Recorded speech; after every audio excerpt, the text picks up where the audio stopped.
ప్రపంచంలో మీరెక్కడున్నా మీ పేరుతో పూజలు హోమాలు నిర్వహించబడును. వేద మందిర్. నమస్తే అండి, వెల్కమ్ టు సుమన్ టీవీ. నేను గీతాంజలి. ప్రస్తుతం మనతో పాటు స్పిరిచువల్ టెక్ గురు నల్లమొత్తు శ్రీధర్ గారు ఉన్నారు. వారితో మాట్లాడదాం. శ్రీధర్ గారు నమస్తే అండి. నమస్తే అండి. ఆఫ్టర్ లాంగ్ టైం అనే కన్నా కొన్ని ఇయర్స్ ఎగో అని చెప్తాను, బట్ ఇప్పుడు మీ పరిచయం నేను స్పిరిచువల్ టెక్ గురుగా చెప్తూ ఉన్నాను. ఇది నాకు కొంత సర్ప్రైజింగ్ గా అనిపించింది. తరచుగా చూస్తున్న వీడియోస్ ఓకే స్పిరిచువల్ గురువుగా ఉన్నారా, ఓకే నేను ముందు కేవలం టెక్నాలజీ పరంగా మాత్రమే ఏమైనా చిన్న సందేహం ఉన్నా వెంటనే కాల్ చేసేవాళ్ళం ఇలాగా, బట్ ఇది ఒక డ్రాస్టిక్ చేంజ్ అని అనుకోవాలా, ఎలా అండి, ఎందుకు ఈ వే? ముందుగా అదొక ఇంట్రొడక్షన్ ఇచ్చేయండి నాకు. డెఫినెట్లీ. ఎందుకంటే గీతాంజలి గారు, వాస్తవంగా టెక్నాలజీ కానీ సైన్స్ వేరు కాదు. స్పిరిచువాలిటీలో దే ఆర్ ద పార్ట్. అంటే సైన్స్ని స్పిరిచువాలిటీని సపరేట్ చేసి పీపుల్ అంటే ఒక బాడీని కార్డియాలజీ అని చెప్పేసి అని రకరకాల సెగ్మెంట్స్గా డివైడ్ చేసుకుని స్పెషాలిటీస్ ఎలా డీల్ చేస్తున్నారు. ఇక్కడ సైన్స్ని స్పిరిచువాలిటీని ఒక వన్నెస్ని యూనివర్స్లో ఉండే ఒక ఏకత్వం మొత్తాన్ని ఇది సైన్స్ ఇది స్పిరిచువాలిటీ అని సపరేట్ చేస్తున్నారు. సైన్స్ అని ఏమంటున్నారు? కళ్ళకు కనపడేదో జ్ఞానేంద్రియాలకు కనపడే వాటన్నిటిని వినపడే వాటన్నిటిని సైన్స్ అంటున్నారు. కనపడితే మాత్రమే నమ్ముతామని. కనపడకుండా ఇక్కడ ఉండే ఎవ్రీథింగ్, ద గాలి కానీ ద ఇన్విజిబుల్ ఎనర్జీ ప్యాటర్న్స్ కానీ ఇవన్నీ కూడా స్పిరిచువాలిటీ. సో విజిబుల్ గా ఉండే మ్యాటర్ ఏదైతే ఉందో విశ్వంలో 100%లో 85% మ్యాటర్ వచ్చి ఇన్విజిబుల్ గా ఉంటుంది. అది స్పిరిచువాలిటీ. 15% మాత్రమే పదార్థాలు, మనుషులు, గ్రహాలు, జీవజాతులు ఉంటాయి. ఆ 15% వచ్చేటప్పటికి సైన్స్. ఈ రెండింటిని కలిపి ఒకటి ఉన్నప్పుడు 15 నుంచి ఇప్పుడు 85 వరకు ఇలా పూర్ణత్వం తీసుకురావడానికి అది నిజంగా ఒక గొప్ప మార్పు, ఒక మంచి ప్రయాణం సార్ మీది. చాలా సక్సెస్ఫుల్ గా ఈ జర్నీలో ఉన్నారు మీరు. ఇందులో భాగంగా ఎన్నో సందేహాలండి సైన్స్ అండ్ స్పిరిచువాలిటీ మిక్స్ చేస్తూనే నేను అడుగుతాను. తాంత్రికం ఫస్ట్ ఈ మాట అనగానే భయం వేసేస్తుంది. అంటే ఈ క్షుద్ర పూజలు అనే ఆలోచన మనకు వెళ్ళిపోతుంది. ఇప్పుడు కొంతమంది సాధకులు ఉన్న వాళ్ళు కావచ్చు, కొంతమంది అఘోరాలని కానీ కావచ్చు, అంటే అందరూ ఇలా ఉండరు. కొంతమంది పర్టికులర్గా ఈ తాంత్రిక పూజలు చేస్తూ ఉంటారు. అనగానే ఈ క్షుద్ర పూజలు చేస్తారా, ఇదేమైనా నెగిటివ్ ఎనర్జీయా, అసలు మనం ఆ జోలికి వెళ్ళకూడదా, మామూలుగా ఉండే మానవ మాత్రులకి అసలు ఆ పదం కూడా తలవకూడదా అని అంటారు. నిజంగా ఈ తాంత్రికం ఏదైతే ఉందో అదంతా ప్రమాదకరమా? మంత్రము, యంత్రము, తంత్రం అనేది ఈ 3 ఫార్మ్స్ వన్నెస్కి చేరుకోవడానికి. అంటే ఆది శంకరాచార్య చెప్పిన అద్వైత సిద్ధాంతం ఏదైతే ఉంది, మనుషులము కానీ ఎనర్జీస్ కానీ యూనివర్స్లో స్ప్లిట్ అయిపోయేసి ఒకదానికి ఒకటి ఫైట్ చేసుకుంటూ వెళ్ళేసి కాన్ఫ్లిక్ట్ వలన, ఈ సంఘర్షణ వలన ఏదైతే కనుక మనిషి సఫరింగ్ గురవుతూ ఉన్నాడో, భగవద్గీతలు చెప్పబడినా కూడా మనిషి ఏకత్వానికి ఎందుకు వెళ్ళలేకపోతున్నాడు అంటే కనుక తన ఇంటర్నల్ సఫరింగు ప్రతిదానికి అటాచ్ అయిపోయేసి, లేకపోతే ఎమోషన్స్కి అటాచ్ అయి ఉంటున్నాడు. వీటన్నిటిని కలిపి ఒక దగ్గరికి తీసుకురాగలిగే ప్రాక్టీసెస్ ఏంటి? మంత్రము, యంత్రము, తంత్రము. మంత్రం వచ్చేటప్పటికే దీంట్లో తాంత్రికలు కూడా కొన్ని మంత్రాలు ఉంటాయి.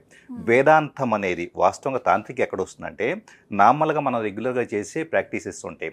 పార్వతీదేవి కావచ్చు, లేకపోతే లక్ష్మీదేవి కావచ్చు, సరస్వతీదేవి, ఈ ప్రాక్టీసెస్ అంతా కూడా మనకి సహజంగా వేదాంతంలో కావచ్చు ఒక నార్మల్ ప్రాక్టీసెస్ ఆఫ్ భక్తి యోగాలో ఉంటాయి. సో వీటిలో ఏంటి, ఈ దేవతలు ఏది రెగ్యులర్గా మనం చేసే దేవతలో వీళ్ళు చాలా సటిల్ ఎనర్జీస్, చాలా స్లో ఎనర్జీ ప్యాటర్న్స్ అనేవి ఉంటాయి. అంటే మనసుని చాలా స్టిమ్టన్ చేసేవి, కామ్ డౌన్ చేసే ప్రాక్టీసెస్. సో ఎవరికి మనం ఉపాసన చేసినా కానీ, ఇంట్లో పూజలు చేసినా కానీ, వీళ్ళు కాకుండా ఉగ్రదేవతలు ఉంటారు. సో దశ మహావిద్యలు అని చెప్పేసి అంటూ ఉంటాం. బగళాముఖి కావచ్చు, కాళికాదేవి కావచ్చు, వీళ్ళంతా. సో తాంత్రిక ప్రాక్టీసెస్లో దశ మహావిద్యలకు సంబంధించి ప్రాముఖ్యత ఉంటుంది. తాంత్రిక ప్రాక్టీసెస్లో ఏమవుతుందంటే ఈ ముగ్గురు ఎవరైతే కనుక మనం అనుకుంటున్నాం, సరస్వతీదేవి కావచ్చు, లక్ష్మీదేవి కావచ్చు, వీళ్ళు ముగ్గురు మనం అనుకుంటున్న ప్రాక్టీసెస్లో శరీరంలో మూలాధార, స్వాదిష్టాన, మణిపూరక కింద 3 చక్రాస్ యాక్టివేషన్ మాత్రమే ఉంటుంది. ఎందుకు కింద 3 చక్రాస్ యాక్టివేషను? చెప్పాలంటే కనుక భూమి మీద మనిషి నాకు సంపద కావాలనుకుంటే లక్ష్మీదేవిని పూజిస్తాడు. సంపద దేనికి సంబంధించింది? మణిపూరక చక్రానికి సంబంధించేసి మనిషి కోరుకునే ఒక డిజైర్ మణిపూరక చక్ర ఎనర్జీ. సో ఇలాగా భూమి మీద ఒక మనిషిని కట్టిపెట్టి ఉంచి ఇక్కడ సృష్టి చేసి మనిషిని okay you have to co creator of the universe అని చెప్పేది ఏంటంటే కనుక ఇక్కడ మనం చేసుకునే సాత్వికమైన పూజలు. ఈ సాత్విక పూజలు ఏమవుతుంది, మనిషి ఈ లౌకిక ప్రపంచంలోనే ఉంటాడు. అలా కాకుండా దీంట్లో ఈ పూజల్లో కూడా ఎనర్జీ చాలా స్లో మూమెంటం అనేది ఉంటుంది, చాలా సటిల్ మూమెంటం ఉంటుంది. ఎక్కువగా ఆహార పదార్థాలను సాత్విక ఆహారం తీసుకుంటారు చూసారా, అంటే మొలకెత్తిన ఇవి కావచ్చు ఇలాంటివి. రాజసికము తామసికం కాకుండా కేవలం సాత్విక ఆహారం తీసుకునే వాళ్ళకి మాత్రమే ఈ లక్ష్మీదేవి, సరస్వతీదేవి వీళ్ళకి సంబంధించిన పూజలు చేసినప్పుడు ఆ ఎనర్జీ మేనిఫెస్టేషన్ కరెక్ట్గా జరుగుతుంది. అలా కాకుండా రాజసికం కానీ తామసికం కానీ ఇలాంటి కన్జ్యూమ్ చేసే వాళ్ళకి వీళ్ళ ద్వారా పూజ చేయండి, చేసినా కూడా ఎలాంటి రిజల్ట్ పెద్దగా తెలియదు. అందుకనే చెప్తారా veg and non veg? Veg and non veg ఎందుకంటే కనుక నర్వస్ సిస్టమ్ తీసుకుంటే నర్వస్ సిస్టమ్ మసాలాలు ఇలాంటివి తీసుకున్నప్పుడు, మసాలాలు ఏంట్లో రాజసిక ఫుడ్లో, అదే తామసిక ఫుడ్ వచ్చేటప్పటికి మాంసం కానీ ఇలాంటి వాటిలో మనిషి మొత్తుగా ఉంటాడు. ఈ రెండు ఏం చేస్తాయి, నర్వస్ సిస్టమ్ మొత్తాన్ని స్లో డౌన్ చేస్తాయి. స్లో డౌన్ చేసినప్పుడు ఇక్కడ మనం పూజ చేస్తూ ఉంటారు, రేపు ఏదో పూజ అనగానే ఈ రోజు నైట్ దా కన్జ్యూమ్ చేసుకుంటారు వీళ్ళు. కన్జ్యూమ్ చేసుకున్నప్పుడు ఏమైంది, రేపు పూజకి సంబంధించి డైజెస్టివ్ సిస్టమ్లో అది ఇంకా అరగకుండా ఉంటుంది కాబట్టి నర్వస్ సిస్టమ్ ఇంపాక్ట్ చేస్తుంది కాబట్టి ఆటోమేటిక్ ఏమవుతుంది, పూజ చేసినా అక్కడి నుంచి కాస్మిక్ ఎనర్జీ, దేవతల దగ్గర నుంచి వచ్చే కాస్మిక్ ఎనర్జీ మన ఎనర్జీ బాడీలోకి వచ్చిన దాన్ని తెలుసుకునేటంత సెన్సిటివ్గా మన నర్వస్ సిస్టమ్ లేదు. అందుకే నేను సార్ ఏదైనా పూజ చేసేటప్పుడు ముందు రోజు నుంచి నియమాలు పాటించమని 100%. రీజన్ ఇది 100% మనం ముందు రోజు నుంచి ఎందుకు ఉండాలంటే కనుక ఖచ్చితంగా నర్వస్ సిస్టమ్ బాడీ మొత్తాన్ని అందుకు పూజ ద్వారా వచ్చే ఎనర్జీని స్వీకరించడానికి సిద్ధంగా తయారు చేసుకోవాలి. సో అందువలన మనకి ఈ పర్టికులర్ దేవతలకు సంబంధించి వచ్చేటప్పటికి సాత్వికమైన దేవతలకు సంబంధించేసి ఎలాంటి ప్రాబ్లము లేదు. కానీ ఇప్పుడు ఎవరైతే హయ్యర్ ఎనర్జీ ప్రాక్టీస్ చేయాలనుకుంటున్నారో, సో హయ్యర్ ఎనర్జీ ప్రాక్టీస్ చేసే వాళ్ళు తంత్రాకి సంబంధించిన ప్రాక్టీస్ చేస్తూ ఉంటారు. డైరెక్ట్ గా అలా తంత్రాకి వెళ్ళొచ్చు, బ్రహ్మాండంగా వెళ్ళొచ్చు, ఎలాంటి పద్ధతి ఉండదు. మెయిన్ ప్రాబ్లం ఏంటంటే వీటిలో యమనియమాలు ఉంటాయి, వీటిలో నామల్లో ప్రాక్టీసెస్లో అయితే అక్కడ యమనియమాలు కానీ ఎలాంటివి ఉండవు. అంటే స్నానం చేయాలి, ఎలా చేయాలి ఎలాంటిది ఏది ఉండదు. కాకపోతే చాలా మంది ఎందుకు భయపడతారంటే ఏదైనా అంటే బయట ఒక డాగ్మా ఉంది ఏంటంటే ఇలా చేస్తే తిరగ కొట్టిద్ది, ఉగ్రదేవతలు ఇచ్చేస్తే ఇది అవుతుంది అది ఇది అని చెప్పేసి అని చెబుతూ ఉంటారు. తిరగొట్టడం అంటే ఏంటి, యూనివర్స్ మొత్తం ఒకటే ఎనర్జీ అనుకున్నప్పుడు తిరగొట్టడం అంటే ఏంటి అంటే ఒకటే యూనివర్సల్ లాస్కి భిన్నంగా ఎవరికో హాని జరగాలి అని చెప్పేసి హైయర్ ప్రాక్టీసెస్ చేస్తే కనుక, సో బగళాముఖి కావచ్చు, బగళాముఖి ఉదాహరణ శత్రునాశిని. సో శత్రునాశిని బగళాముఖిని నా శత్రువుని ఎవరినో నాశనం చేయాలని చెప్పేసి అని ఆరాధిస్తే కనుక ఆటోమేటిక్గా అది తిరగొట్టే అవకాశం ఉంటుంది. చేస్తారు, అది ఈ క్షణానికి ఫలితం అవచ్చు కానీ ఎప్పటికైనా ప్రాబ్లం ఉంటుంది. రెండోది అసలు నిజమైన శత్రునాశిని ఎలాగంటే బగళాముఖినే తీసుకోండి, మన యొక్క ఈ ఏరియా మొత్తము కూడా ముఖము ప్లస్ ఎంత స్తంభించేలాగా, కంఠం కానీ స్తంభించేలాగా చేస్తాయి. ఎలాగా, మన నోటి నుంచి ఒక అపార్థం సృష్టించే మాట కూడా రాకుండా మన నోరు కంట్రోల్లో ఉండేలాగా, మన ఎనర్జీ ప్యాటర్న్స్ కంట్రోల్ ఉండేలాగా ఎవరైతే ఉపాసన చేస్తున్నారో ఆ వ్యక్తి కూడా పూర్తి కంట్రోల్ స్టేట్కి వస్తాడు. ఓకే, అందుకే అమ్మవారి రూపం కూడా ఇలా ఎదుట నాలికని ఇలా చేస్తున్నట్లు ఉంటుంది. ఎగ్జాక్ట్లీ. సో మనకి ఫస్ట్ మనకే మన ఇంటర్నల్ ఈగోని కానీ మన internal expression of the speech కానీ నెగిటివ్ థాట్స్ని కానీ వీటన్నిటిని కట్ చేస్తుంది. మనం ఏం చేస్తామంటే ఓన్లీ శత్రువుని మాత్రమే, అంటే ఎక్స్టర్నల్ ఫోర్సెస్ మాత్రమే కాదు, మన ఇంటర్నల్గా ఉండే బ్లాకేజెస్. ఇప్పుడు నేను సరిగా మాట్లాడలేదు అనుకోండి, నేను మిమ్మల్ని తిట్టాను అనుకోండి, ఆటోమేటిక్గా మీరు నన్ను తిడతారు, నాకు ప్రమాదం పొంచి ఉంటుంది. ఫస్ట్ ఆ స్టిమ్యులెంట్ ఏదైతే ఉంటుందో ఇక్కడ కరెక్ట్ చేస్తుంది. సో ఇలాంటి ప్రాక్టీసెస్ ఎప్పుడు కూడా మన వెల్ఫేర్ కోసం, మన ప్రోగ్రెషన్ ఆఫ్ ద స్పిరిచువాలిటీ కోసం చేయాల్సి ఉంటుంది. రెండోది, వీటిల్లో వామాచారం అని చెప్పేసి దక్షిణాచారం అని 2 రకాలు ఉంటాయి. చాలామంది ఎందుకు భయపడతారంటే తాంత్రికం అంటే వామాచారంలో వచ్చి ఈ ఆల్కహాల్ తీసుకోవడం కావచ్చు, సెక్స్వల్ ప్రాక్టీసెస్ ద్వారా కావచ్చు, ఇలా కొన్ని ఉంటాయి, మాంసం తీసుకోవడం కానీ ఉంటాయి. ఏంటి ప్రాక్టీసెస్ ఏంటి, ఆల్కహాల్ తీసుకోవటం ఏంటి, ఇదేంటి అని చెప్పేసి పీపుల్ ఒక డాగ్మా, ఒక బ్లాకేజ్ ఉంటుంది. వామాచారంలో వాస్తవంగా లెఫ్ట్ హ్యాండెడ్ ప్రాక్టీసెస్ అంటారు. లెఫ్ట్ హ్యాండెడ్ ప్రాక్టీసెస్ అన్నిట్లో కూడా అవి ఎందుకు ఉన్నాయి, ఒక ప్రాక్టికల్ సైంటిఫిక్ ఎక్స్ప్లెనేషన్ చూస్తే మనిషి ఎప్పుడు ఒక పద్ధతి అని చెప్పేసి ఒక హార్మోనీలో ఉంటాం. ఓకే, పద్ధతి అని చెప్పేసి అనుకుంటే ఇప్పుడు బాగా నీట్గా ఉండి ఇల్లు తీసుకుందాం, ఒక మురికివాడ తీసుకుందాం. ఓకే, పద్ధతిగా ఉన్న వ్యక్తి మురికివాడకి వెళ్ళంగానే అతని ఎనర్జీ ఫీల్డ్ ఏమవుతుంది, చీచా అని చెప్పేసి ఒక రకంగా కుంచుకుపోతాడు. మరి విశ్వానికి మురికివాడ ఒకటే, పద్ధతి ఒకటే, రెండు ఒకటే. విశ్వానికి డిఫరెన్స్ లేనప్పుడు అద్వైతానికి అంటే మంచి చెడు అని చెప్పేసి ఇది పద్ధతిగా లేదు, ఇదిగా ఉందని చెప్పేసి డిఫరెన్స్గా ఎవరు క్రియేట్ చేస్తున్నారు, హ్యూమన్ మైండ్. సో మన మైండ్ శ్మశానాన్నేమో ఒక బ్లాక్డ్ ఎనర్జీగా చూస్తుంది. ఈ పర్టికులర్ చేతిలో వచ్చేటప్పటికే కళేబరాలు తీసుకున్నా కానీ లేకపోతే కనుక స్కల్లో తీసుకున్నా కానీ వీటిని బ్లాక్ ఎనర్జీగా భయపడుతూ ఉంటాం. ఇవన్నీ ఉన్న ఒక అమ్మవారి రూపం చూడగానే భయపడిపోతాం. సో ఈ రెండు మంచి చెడు ఇక్కడ డిఫరెన్స్ ఏమీ లేవు, మొత్తం ఉన్నది ఒకటే అని చెప్పేసి ప్రాక్టీసెస్ వామాచారం. అంటే డిఫరెన్స్ లేదు అని చెప్పేదే వామాచారం. నెగిటివ్గా జడలు విరబోసుకొని పూర్తిగా స్నానం చేయకుండా అఘోరాలు కానీ లేకపోతే నాగసాధువులు కానీ ఎవ్రీథింగ్ రకరకాల ప్రాక్టీసెస్ ఎందుకుంటాయి అంటే because there is no separation between good and bad. Universe అంతా ఒకటే. ఈ ప్రాక్టీసెస్ ద్వారా మమ్మల్ని మేము సాధకులుగా ప్రూవ్ చేసుకుంటూ మేము వీఆర్ గోయింగ్ టు అద్వైత అని చెప్పేసి అనేది శివుడికి చేరుకుంటున్నాం అనేది ఆ ప్రాక్టీస్. అంతేగాని మనకు తెలియకుండా వార్తాపత్రికల్లో వీటన్నిటిలో ఏం చేస్తున్నారంటే క్షుద్ర పూజలు చేస్తూ ఉంటారు, ఇలా చేస్తూ ఉంటారు, కొన్ని పదాలను వాడుకొని మనం భయపడుతూ ఉంటాం. ఎగ్జాక్ట్లీ. ఇంకొకటి ఇక్కడ టెంపుల్కి వెళ్తే ఏం జరుగుతుందంటే ఎక్కడైనా ఫర్ ఎగ్జాంపుల్ ఉగ్ర రూపంలో ఉన్న అమ్మవారి దగ్గరికి వెళ్ళి దండం పెట్టుకోపోరంటే అక్కడ రూపాన్ని చూడగానే పీపుల్ భయపడతారు. సో బ్లడ్ వస్తున్నట్లు రకరకాలుగా అని చెప్పేసి అనుకోండి.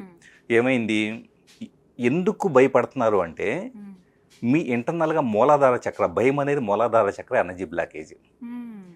దేని గురించైనా భయం ఏర్పడుతుందంటే అమ్మవారైనా కూడా ఉగ్రరూపంలో అమ్మవారైనా కానీ మీ సమస్యల గురించి భయం ఏర్పడుతున్నా కానీ మీ లైఫ్ గురించి భయం ఏర్పడుతున్నా కానీ you have blocked energy at మూలాధార చక్ర. సో భయం కలిగించే అంశం అనేది స్టిమ్యులెంట్ ఎదురుగా కనపడంగానే ఇంటర్నల్గా మూలాధార చక్రాలో రెజినేట్ అయిపోయేసి భయం అనేది పుట్టుకొస్తుంది. అంటే అక్కడ మనం ఏం చేసుకోవాలి, మూలాధార చక్రాలో నాకు బ్లాకేజ్ ఉంది, భయం పుట్టుకొస్తుంటే మూలాధార బ్లాకేజ్ ఉంది అన్న విషయం ఐడెంటిఫై చేసుకొని దానికి కొన్ని గ్రౌండింగ్ ప్రాక్టీసెస్ చేసుకుంటే కనుక కొన్నాళ్ళకి అమ్మవారి దగ్గరికి వెళ్ళినా కూడా భయం ఏర్పడదు. సో ఇలాగ ఎక్స్ప్లోర్ చేసుకుంటే వెళ్తే మనకే తాంత్రికం అనేది భయంకరం కాదు. తంత్రం ఎవరైనా బ్రహ్మాండంగా ప్రాక్టీస్ చేసుకో. ఇంకొకటి ఏంటంటే ఉమెన్ చేయకూడదు ఇలాంటివి కూడా అక్కడ ఏమి ఉండదు, ఎవరైనా చేయొచ్చు. కానీ సాధారణంగా చూడండి సార్, మహిళలు చాలా అరుదుగా చూస్తాం తాంత్రిక పూజలు. అలా చేస్తేనే అమ్మో నెగిటివ్ అనే భావనలోకి వెళ్ళిపోతాం. కానీ ఇప్పుడు ఆ భయం ఏదో అవసరం అంటే ఏం లేదండి. హైయెస్ట్ ఎనర్జీ, ఎందుకంటే నేను ప్రాక్టికల్గా నేను చేస్తూ ఉంటాను కొన్ని ప్రాక్టీసెస్. హయ్యర్ మంత్రాసుకు దశమహావిద్యలో వీటిలో ప్రాక్టీస్ చేసినప్పుడు ఏమవుతుందంటే ఈ థర్డ్ ఐ చక్ర ఈ ఏరియా అంతా కూడా ఇక్కడ ఫర్ ఎగ్జాంపుల్ ఈ ఏరియా అంతా కూడా ఒక్కసారిగా గుంజేస్తున్నట్లు కానీ ఒక్కోసారి ఈ పర్టికులర్ ఐకి సంబంధించి మజిల్స్ ఉంటాయి, ఆ మజిల్స్ టైర్డ్ అయిపోయేసి కళ్ళు మూతలు పడిపోతూ ఉంటాయి. ఒక్కోసారి ఇదంతా కొన్నిసార్లు నాకు స్టార్టింగ్లో మూలాధార యాక్టివేట్ చేసుకోకుండా నేను ప్రాక్టీస్ కొన్ని మంత్రాలు చేస్తే తెల్లారు లేసేటప్పటికి కన్నంతా కూడా ఎంత లవ్ పొడుచుకో వచ్చేస్తుంది, వాచిపోయింది. అప్పుడు దాన్ని రియలైజ్డ్ అంటే ఇదేంటి గురువు లేకుండా చేయకూడదని అంటారు. ఎందుకు గురువు లేకుండా ఎందుకు చేయకూడదంటే కనుక నర్వస్ సిస్టమ్ అనేది హ్యూమన్ బాడీలో నర్వస్ సిస్టమ్ అనేది కొంతవరకు మాత్రమే శక్తిని తట్టుకోగలుగుతుంది. ఒక్కసారిగా మనం ప్రాక్టీస్ చేసినప్పుడు ఎనర్జీ అంతా కూడా కాస్మిక్ ఎనర్జీ అంతా ఎక్కువగా వస్తుంది, మంత్ర ద్వారా కూడా నర్వస్ సిస్టమ్ అనేది డిస్టర్బ్ అవుతుంది. కాబట్టి స్టార్టింగ్లో 11 times చేయటం కానీ ఇలాంటివి చేసుకుంటే వెళ్ళిపోతే ప్లస్ గ్రౌండింగ్ ప్రాక్టీసెస్ దానికి సంబంధించి ప్రాణాయామం చేయాల్సి ఉంటుంది. సో ఇవన్నీ చేసుకుంటే కింద దగ్గర నుంచేమో స్టెబిలైజ్ ఉంటుంది, అట్ ద సేమ్ టైం ఈ సైడ్ ఎఫెక్ట్స్ ఉండవు. సో చాలా ప్రాక్టీసెస్ అండి, చాలా నిజం చెప్పాలంటే హయ్యర్ ప్రాక్టీసెస్ యూనివర్స్లోకి చాలా ఈజీగా వెళ్ళగలిగేది తాంత్రికమే. ఇలాగా ఒక అమ్మవారను లేకపోతే ఒక గురువుని తలుచుకుని కొంతమంది చేస్తూ ఉంటారు, లేకపోతే ఒక దేవుడు ఎవరైనా సరే అలా మనం రీచ్ అవ్వచ్చు. ఇప్పుడు మీకు వాస్తవంగా వీటిలో ఉండే బీజాక్షరాలు ఏవైతే ఉంటాయో ఆ బీజాక్షరాలే హైయెస్ట్ రెజినేట్ అవుతూ ఉంటాయి. ఆ బీజాక్షరం పఠించినప్పుడు ఏమవుతుందంటే కంప్లీట్ రకరకాల ప్లేసెస్లో ఓం హ్లీం క్లీమ్ ఇలాంటివి ఉంటాయి చూసారా, హ్రీమ్ అని చెప్పేసి ఇవంతా కూడా కొన్ని దగ్గర ఎనర్జీ ప్యాటర్న్స్ క్రియేట్ చేసి నర్వస్ సిస్టంలో బ్లాకేజెస్ ఎప్పుడు కూడా మన సమస్యలు చిన్నప్పటి నుంచి మనం చేసిన సమస్యలు కానీ ఫేస్ చేసిన ఎనర్జీ బ్లాకేజెస్ అన్నీ టిష్యూ లెవెల్లో పెయిన్ బాడీగా పెనెట్రేట్ అయి ఉంటాయి. ఎప్పుడైతే మనం చేస్తామో నర్వస్ సిస్టమ్ ఏంటంటే స్టిమ్యులేట్ అయిన తర్వాత సెంట్రల్ నర్వస్ సిస్టమ్ ద్వారా ఆ ఏరియాస్లో నాడులు యాక్టివేట్ అయిపోయేసి నాడుల ద్వారా ఆ బ్లాకేజెస్ క్లియర్ చేసి మనిషి ఫియర్ కానీ యాంగ్జైటీ స్ట్రెస్ అంతకుముందు భయం కలిగించే కూడా ఇప్పుడు భయం కలిగించకపోవటం, అంతకుముందు ఎవరితో మాట్లాడాలంటే అంటే కొంతమందికి ఏంటంటే హార్ట్ చక్ర బలహీనంగా ఉండటం వల్ల రిలేషన్స్ కరెక్ట్గా ఉండవు. సో ఒక ప్రాపర్ కమ్యూనికేషన్ పెరగటం ద్వారా రిలేషన్స్ ఉండటం ఎన్నో రకాల అడ్వాంటేజెస్ అండి. నిజంగా చెప్పాలంటే ఒకప్పుడు నేను మంత్రాలని చాలా తక్కువగా చూసేవాడిని, ఎందుకంటే ఎక్కువ మెడిటేషన్ ఉండేవాడిని. మెడిటేషన్తో పాటు నేను మంత్రాలు స్టార్ట్ చేసిన తర్వాత ఆ ప్రోగ్రెషన్ అద్భుతంగా జరుగుతూ ఉంది. ఎవరైనా చేయొచ్చు అండి, కాకపోతే బ్యాలెన్స్డ్గా మరి ఎక్కువ సార్లు ఒక మంత్రం ఉంది కదా అని చెప్పేసి అని మనకు ఎలా ఉంటుందంటే కొన్ని 100 సార్లు పఠిస్తే కనుక అద్భుతమైన రిజల్ట్స్ వస్తాయని ఎవరో చెబుతారు, అందుకని టకటకగా చేసుకుంటే వెళ్ళిపోతారు. మీ నర్వస్ సిస్టమ్ అనేది హ్యూమన్ బాడీకి మాత్రం ఖచ్చితంగా లిమిటేషన్ ఉంటుంది, కాబట్టి మెల్లగా స్ట్రెంత్ పెంచుకోవాలి తప్పించి ఒక్కసారిగా కొన్ని లిమిట్స్ ఉంటాయి సార్. మీరు ఒక 12 రోజుల పాటు 1000 సార్లు చేయండి, 24 రోజుల పాటు 2000 సార్లు చేయండి, ఇలా నేను కొన్ని విన్నాను. అవును, దానికి రీజన్ లిమిటేషన్స్ అంతే. ఓకే. మంత్రం ద్వారా వచ్చే శక్తిని తట్టుకునే ఇది ఉండకపోవటం వలన మెయిన్ ఏమవుతుందంటే హీట్ ప్రొడ్యూస్ అయ్యింది. హీట్ ప్రొడ్యూస్ అయినప్పుడు మనం ఏం చేస్తూ ఉంటాం, బాడీలో బై డిఫాల్ట్ డైజెస్టివ్ సిస్టమ్ కానీ లేకపోతే లింపాటిక్ సిస్టమ్ అని it's the cleaning mechanism. So ఈ రెండింటికి కావాల్సిన వాటర్ అనేది సరిగా లేకపోవటం వలన అవే కాకుండా సహజ ధర్మాలకు కావాల్సిన వాటరే కాకుండా ఇప్పుడు ఎక్స్ట్రా ప్రొడ్యూస్ అవుతున్న హీట్ ఉంది చూసారా, మరి దీనికి ఎక్స్ట్రా వాటర్ కావాలి. అప్పటిదా 2 లీటర్స్ తీసుకుంటే మంత్రాలు ఎక్కువగా చేసేటప్పుడు 4 లీటర్స్ తీసుకోవాలి. లేకపోతే బాడీ అంతా కూడా విపరీతంగా తయారవుతుంది. లేకపోతే శీతలి లాంటి కొన్ని ప్రాక్టీసెస్ ఉంటాయి, నాలుగు ఇలా పెట్టేసి అలాగా. సో ఆ టైప్ ఆఫ్ ప్రాక్టీసెస్ చేసినా కూడా కూల్ అవుతుంది బాడీ. కొత్త విషయం అయితే తెలుసుకున్నాను సార్. డెఫినెట్ గా దీనిపైన ఇంకా మరిన్ని వీడియోస్ చేద్దాం అందరికి తెలిసేలాగా. ఇది ఏజ్ తో కూడా సంబంధం, ఎలాంటి ఏజ్ లో ఉన్న వాళ్ళైనా చేయొచ్చు అండి.